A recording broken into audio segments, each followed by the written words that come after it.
Hello साथीहरु नमस्कार। तपाईहरुलाई यस YouTube च्यानलमा स्वागत छ। यदि तपाईहरुले पहिलोचोटि हेर्दै हुनुहुन्छ या हेरेर पनि अहिलेसम्म पनि सब्स्क्राइब गर्नु भएको छैन भने कृपया यस YouTube च्यानललाई सब्स्क्राइब गर्नुहोला ताकि हामीले बनाएका विभिन्न किसिमका भिडियोहरुको अपडेट तपाईहरुको नोटिफिकेसन मार्फत मोबाइल या ल्यापटपमा जानेछ। साथीहरु, तपाईहरुले अधिकृत क्याडेटको तयारी गर्दै हुनुहुन्छ भने तपाईहरुलाई सिलेबस पनि राम्रोसँग थाहा हुनुपर्छ, अर्थात पाठ्यक्रम। मैले यो भन्दा अगाडिको भिडियोहरुमा आईक्यू र जीके को सिलेबस यस भिडियोमा यस युट्युबमा अपलोड गरिसकेको छु। यदि तपाईहरुले अझै पनि हेर्न चाहनुहुन्छ भने यस भिडियोको डिस्क्रिप्सनमा म लिंक दिने छु। तपाईहरुले चाहिँ यदि अधिकृत क्याडेट अर्थात सेकेन्ड लेफ्टिनेन्टको तयारी गर्दै हुनुहुन्छ भने कृपया त्यो भन्दा पहिला पाठ्यक्रम जान्न एकदमै आवश्यकता हुन्छ। पाठ्यक्रम बिना हामीले कुनै पनि लोकसेवाको परीक्षा पास गर्न सक्दैनौं। अघिल्ला परीक्षाहरुमा हेर्दाखेरि पनि यही 60 बेसिक सेकेन्ड फेजकै कुरा गर्दाखेरि पनि करिब 1100 जना लिखितमा समावेश भएका थिए भने पास जम्मा 311 जना मात्र भएका छन्। त्यसले नै देखाउँछ कि लोकसेवाको यो चाहिँ अलिकति कतिको कम्पिटिसन छ भन्ने कुरा चाहिँ। जस्तो 100 मा 40 नर्मली अब यो सिलेबस चाहिँ नर्मली 10 कै 11 12 कै हुन्छ। सबैले त्यही नै पढेर आकै हो, त्यस पास गरेरै आकै हो, किन यो लोकसेवा पास गर्न सक्दैन त भन्ने कुरा के हो, मुख्य कुरा के हो भने यसमा लोकसेवामा चेकिङ अलिकति त्यही अनुसार नै हुन्छ। त्यही भएर तपाईहरुले चाहिँ यसलाई पाठ्यक्रमलाई राम्रोसँग हेरेर राम्रो तयारी गर्नुभयो भने रिटन एक्जाम पास गर्न सक्नुहुनेछ। यो भन्दा पहिला तपाईहरुलाई यो पनि जानकारी रहोस् कि तपाईहरुले यदि पहिलोचोटि क्याडेटको फर्म भर्नु भएको छ, यो 62 बेसिकमा यो भर्खरै खुलेको आवेदनमा फर्म भर्नु भएको छ र पहिलोचोटि हो, तपाईहरुलाई केही पनि थाहा छैन कुनै इन्स्टिट्युट जोइन गर्ने कि नगर्ने भन्ने तर्कमा हुनुहुन्छ भने तपाईहरुले यो जान्न जरुरी छ कि पहिला तपाईहरुले रिटन अघि चाहिँ एउटा आईक्यू परीक्षा दिनुपर्ने हुन्छ। आईक्यू पासपछि मात्र तपाईहरुलाई चाहिँ यो लिखित परीक्षामा समावेश गराइन्छ। यो किन त भन्दाखेरि अधिकृत स्तरमा त्यसको बौद्धिक क्षमता कतिको छ, बौद्धिक क्षमता अलिकति राम्रो भएकोलाई कम्तिमा पनि 60 मा 24 लिएपछि त्यसलाई चाहिँ अघिल्ला परीक्षाहरुमा समावेश गराइनेछ, अर्थात लिखित एक्जाममा। यो चाहिँ लोकसेवाले लिन्छ। भन्दै गर्दा साथीहरु, तपाईहरुले अब लागौं आजको विषयवस्तुतर्फ। आजको विषयवस्तु रहेको छ अधिकृत क्याडेट पदको खुल्ला प्रतियोगितात्मक परीक्षाको गणित विषयको पाठ्यक्रम। म तपाईहरुलाई गणित, नेपाली, अंग्रेजी तीनवटा विषयको चाहिँ पाठ्यक्रम देखाउन गइरहेको छु। तपाईहरुले राम्रोसँग हेरेर स्क्रिनशट गरेर अर्थात नेपाल आर्मीको वेबसाइटमा गएर त्यहाँ अझ राम्रो तरिकाले डिटेलमा हेर्न चाहनुहुन्छ, अर्थात यही पनि स्क्रिनशट गरेर तपाईहरुले राम्रोसँग हेर्न सक्नुहुन्छ। अब यो लिखितको कुरा गर्दाखेरि लिखितमा पनि धेरै जसो फेल हुने भने यही गणितमा हुन्छन्, प्राय यही म्याथमै हुन्छन्। किनकि म्याथमा अलिकति धेरै जसो मान्छे चाहिँ कमजोर नै हुन्छन्। अब म्याथ र इंग्लिश नेपाली, अब इंग्लिश नेपाली जीके चाहिँ गरिहाल्छन्, यसमा चाहिँ अलिकति बढी फेल भएको चाहिँ भन्ने कुरा छ। अब त्यही भएर तपाईहरु चाहिँ यसमा राम्रो तयारी गर्नु होला। अब लागौं पाठ्यक्रमतर्फ। पाठ्यक्रम रहेको छ यसको समय 2 घण्टा 30 मिनेट रहेको छ भने पूर्ण अंक 100 छ भने उत्तीर्ण अंक 40 रहेको छ। यसको चाहिँ स्ट्रक्चर हेर्न सक्नुहुन्छ तपाईहरुले। पाठ्यक्रम लागू मिति 2076 10 महिना 22 गतेदेखि लागू हुनेछ भनेको छ। यो भर्खरै कि नयाँ नै हो। यो पहिला यो 76 भन्दा अगाडि चाहिँ अर्कै थियो। छन त यही नै थियो, तर यसलाई अलिकति केही थपबाड बनाएको छ कुनै विषयहरुको। यसमा हामीले पढ्नुपर्ने हुन्छ म्याथमा पनि सेम त्यही हो। तपाईले 10 कै म्याथ भन्दा पनि हुन्छ हैन। अब यसमा सेट पढ्नुपर्ने हुन्छ, समूहको पनि एउटा दिएको छ। समूहको धारणा र भेन भित्रको भेन चित्रको प्रयोगबाट समूह सम्बन्धी समस्या 2 मा रहेको छ अंकगणित, यसमा पढ्न सक्नुहुन्छ। अनि 3 मा रहेको क्षेत्रमिति, त्यसैगरी 4 मा रहेको छ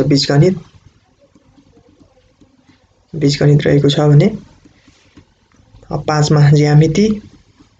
यो सबै 10 को नै रहेको छ साथीहरु, 10 क्लासको।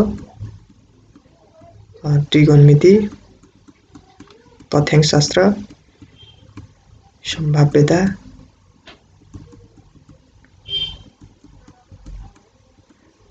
यसरी रहेको छ भने यो चाहिँ यो कुनबाट कसरी सोध्छ भनेर एउटा स्ट्रक्चर दिएको छ। तपाईले यसलाई हेर्नु होला। सेटबाट arithmetic, mensuration, algebra, geometry, trigonometry हेर्नु होला। यति नै रहेको छ यसको स्ट्रक्चर चाहिँ। यसमा म्याथको चाहिँ अब तपाईले यसमा अब तपाईको 10 को बुक छैन भने पनि अब त्यसलाई बुक किनेर हुन्छ कि अथवा तपाई क्याडेट क्याप्सुल किनेर चाहिँ त्यसबाट तयारी गर्दा पनि राम्रो हुन्छ। पाठ्यक्रम चाहिँ यति नै रहेको छ। तपाईले यसमा न्यूनतम चाहिँ 100 मा 40 ल्याउनु पर्ने हुन्छ। अब हामी हेर्छौं नेपालीको पाठ्यक्रम। नेपालीको पाठ्यक्रम रहेको छ यस्तो रहेको छ। अधिकृत क्याडेट पदको खुल्ला प्रतियोगितात्मक परीक्षाको नेपाली विषयको पाठ्यक्रम। समय 2 घण्टा 30 मिनेट रहेको छ भने पूर्णाङ्क 100 रहेको छ भने उत्तीर्णाङ्क 40। यहाँ चाहिँ भनेको छ यो पाठ्यक्रम नेपाली सेनाको अधिकृत क्याडेट छनौट परीक्षा खुलाका लागि निर्धारण गरिएको हो। उच्च माध्यमिक तह 10+2 को अनिवार्य नेपाली विषयको पाठ्यवस्तुमा आधारित यसमा तहगत ज्ञान सिप र भाषिक क्षमताको परीक्षण गर्ने मूल उद्देश्य राखिएको छ। यसलाई मुख्यतः व्याकरण र बोध तथा अभिव्यक्ति गरी 2 खण्डमा बाँडिएको छ।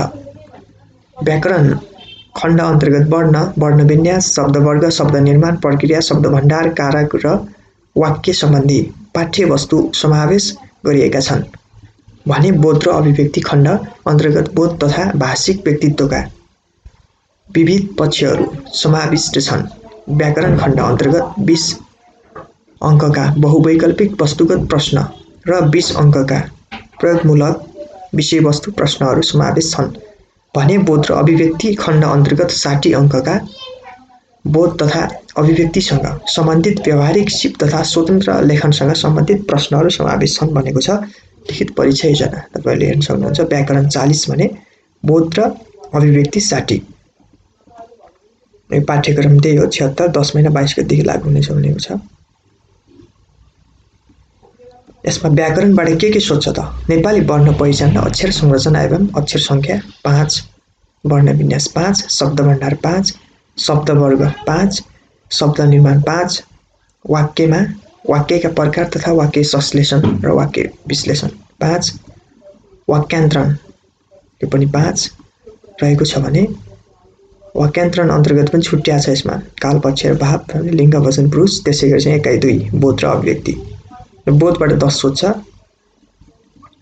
मुद्दा टिप्पण 5, संक्षेपीकरण 5, निबन्ध लेखन 10, अनुच्छेद लेखन 5, पत्र रचना 5, प्रतिवेदन लेखन 5।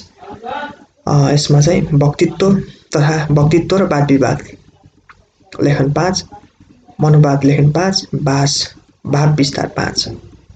यसैगरी सोध्छ यो पाठ्यक्रम एकाइहरूबाट यथासम्भव निम्नानुसार प्रश्नहरू सोधिनेछ भनेको छ। तपाईले हेर्न सक्नुहुन्छ। यसमा प्रश्न संख्या वस्तुगत विषयगत गरेर 2 तरिकाको सोधिनेछ। तपाईहरुलाई यो पनि जानकारी रहोस् कि तपाईहरुलाई 20 नम्बरको सोधेकोमा तपाईहरुले त 20 नम्बरको पनि पास हुनुपर्ने हुन्छ र 80 नम्बरको पनि पास हुनुपर्ने हुन्छ। जस्तो कि नर्मल्ली 20 मा तपाईहरुले 8 ल्याउनै पर्ने हुन्छ 40% भने 80 मा पनि 40% ल्याउनै पर्ने हुन्छ। मतलब 32 ल्याउनु पर्ने हुन्छ र समग्र हेर्दा 40 हुनु पर्यो।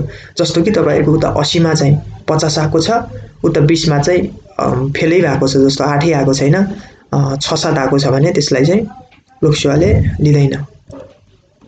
दुवैतिर पास हुनुपर्छ यो। अब यसमा कुनबाट के सोध्ने भनेर एउटा स्याम्पल दिएको छ। यसलाई तपाईले आफै हेर्न सक्नुहुन्छ।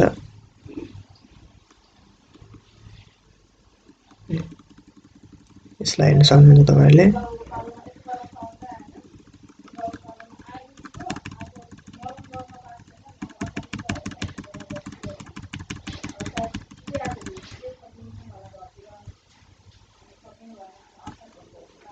यति नै रहेको छ भने अब हामी हेरौं अर्को इंग्लिशको पाठ्यक्रम, इंग्लिशको सिलेबस। अधिकृत क्याडेट पदको खुल्ला प्रतियोगितात्मक परीक्षाको अंग्रेजी विषयको पाठ्यक्रम यस्तो रहेको छ। Full marks 100, pass marks 40, time 2 hours 30 minutes।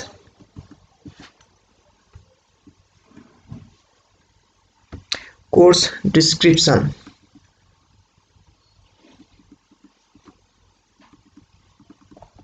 यसलाई हेर्न सक्नुहुन्छ तपाईहरुले। टेबल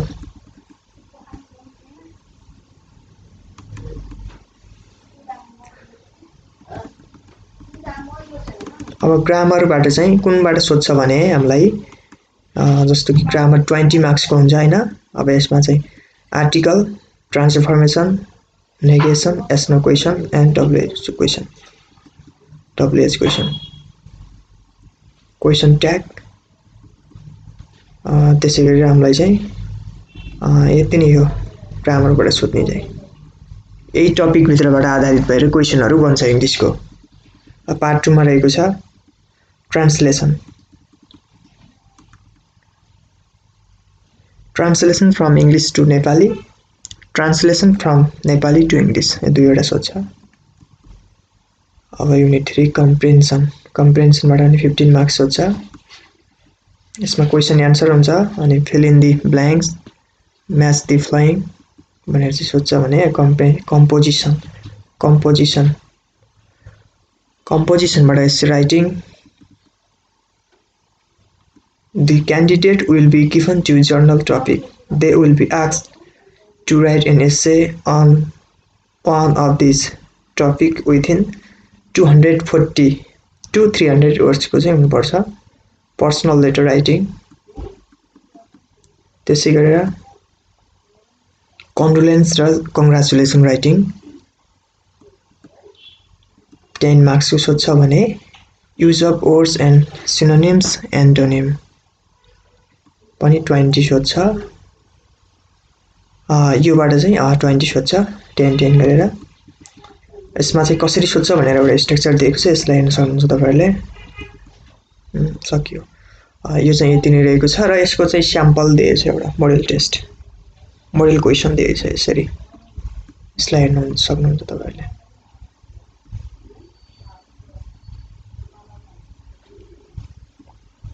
यति नै रहेको छ। तपाईहरुले अझ विस्तृत रूपमा हेर्नुहुन्छ भने यसलाई स्क्रिनशट गरेर अथवा भिडियोलाई पज गरेर हेर्न सक्नुहुन्छ। साथीहरु यो त थियो यो यो क्याडेटको, अधिकृत क्याडेट अर्थात सेकेन्ड लेफ्टिनेन्टको सिलेबस रहेको छ।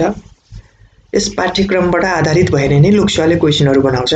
तपाईहरुले यो भन्दा पहिला मैले जीके र आईक्यू को सिलेबस अलरेडी नै अपलोड गरिसकेको छु यस युट्युब च्यानलमा। तपाईहरुले डिस्क्रिप्सनमा लिंक पनि हेर्न सक्नुहुन्छ, त्यस लिंकलाई क्लिक गरेर हेर्नु होला। अब यसमा तपाईहरुले सिलेबसको अनुसार नै पढ्नु भयो भने मजाले पास गर्न सक्नुहुन्छ। भन्दै आजको विषयवस्तु कस्तो लाग्यो तपाईहरुलाई? कृपया सल्लाह सुझाव प्रतिक्रिया र कमेन्ट गर्न नभुल्नु होला। त्यसै गरेर अहिलेसम्म पनि सब्स्क्राइब गर्नु भएको छैन भने यस युट्युब च्यानललाई सब्स्क्राइब गर्नु होला, ताकि हामीले बनाएका विभिन्न किसिमका भिडियोका लोकसेवा सामग्री भिडियोहरुका चाहिँ तपाईहरुलाई नोटिफिकेसन जानेछ।